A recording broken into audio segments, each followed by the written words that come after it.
اور افطار اور اس کے بیچ میں کوشش کریں کہ کم از کم آدھا گھنٹہ یا 40 منٹس کا ایسا گیپ ہو کہ جس میں آپ چل پھر کے کچھ اپنا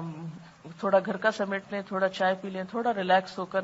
میں عموماً کوشش کرتی ہوں کہ جیسے نماز تراویح پڑھنے سے پہلے یا کلاس میں آنے سے پہلے کچھ دیر کی خاموشی اختیار کرتی ہوں. یہ بھی ایک تیاری ہوتی، یعنی جیسے مجھے یہاں آنا ہوتا ہے تو میں کوشش کرتی ہوں کہ میں اپنے کام نپٹا کے تھوڑا سا وقت مجھے ایسا مل جائے کہ جس میں میں صرف یعنی تھوڑی ذکر کر لوں اور یکسوئی اختیار کروں تاکہ اگلا کام بہتر ہو. اسی طرح میری عادت ہے کہ میں تراویح سے پہلے 5-7 منٹ کے لیے لیٹ جاتی ہوں خاموشی سے، اگر حالات اجازت دے، اللہ یہ کہ کوئی مہمان ہو یا کچھ، ورنہ اپنی روٹین جو اپنے ہاتھ میں ہوتی تو اس میں یہ ہے کہ ایک پوری ریلیکسیشن کی کیفیت ہوتی ہے. اگر آپ ریلیکس کرنے کے لیے اگر کوئی ایکسرسائزز آپ کرتے ہوں تھوڑی بہت تو آپ اپنے آپ کو اس طرح بھی ریلیکس کر سکتے ہیں. پھر آپ دوبارہ وضو وغیرہ کر کے پھر آپ تراویح پڑھیں، پھر آپ دیکھیں کہ بہت لطف کے ساتھ آپ کی تراویح پڑھی جائے گی. ورنہ کیا ہوتا ہے کہ ہم کاموں میں اتنے لگے رہتے ہیں، گپ شپ پہ لگے رہتے ہیں، کوئی افطار کی ہوئی ہے یا افطار پارٹی پہ گئے ہوئے ہیں، بول رہے ہیں فالتو باتیں کر رہے ہیں، ریسیپیز ڈسکس کر رہے ہیں، اور پھر اس میں نماز کا وقت ہے تو اچھا ابھی چلتے ہیں وہ، اور چلتے چلتے وہاں فرض بھی ہو چکے ہوتے ہیں اور ہم لیٹ پہنچتے ہیں. کوئی بھی نماز جو لیٹ شروع کی جائے اور بعد میں جماعت میں شامل ہوا جائے اس کا وہ لطف تو نہیں ہو سکتا جو تھوڑی دیر پہلے کرنے کا ہوتا ہے.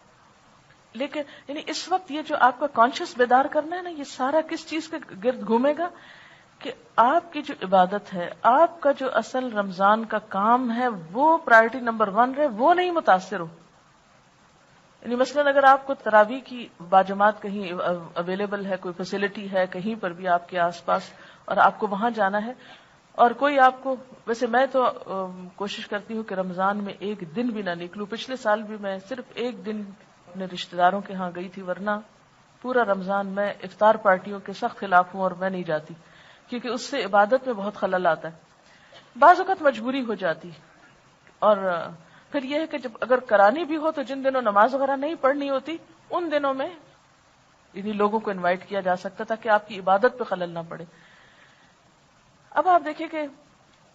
اگر آپ کو کہیں جانا بھی پڑ گیا یا کوئی ایسی مجبوری بھی ہے تو اس میں آپ پہلے سے ان کو انفارم کر دیں. جب کوئی آپ کو دعوت دینے لگے تو کہ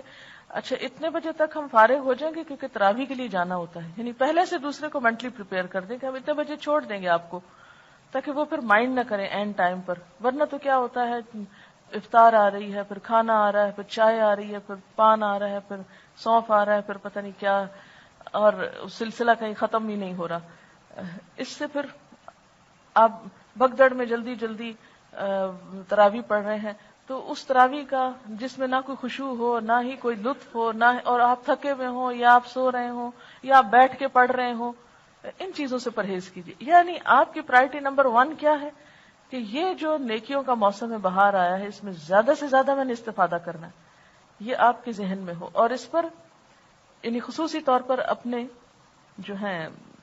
تزکیہ کی طرف اور تقویٰ کی طرف اچھی عادتوں کو ڈالنا ہے،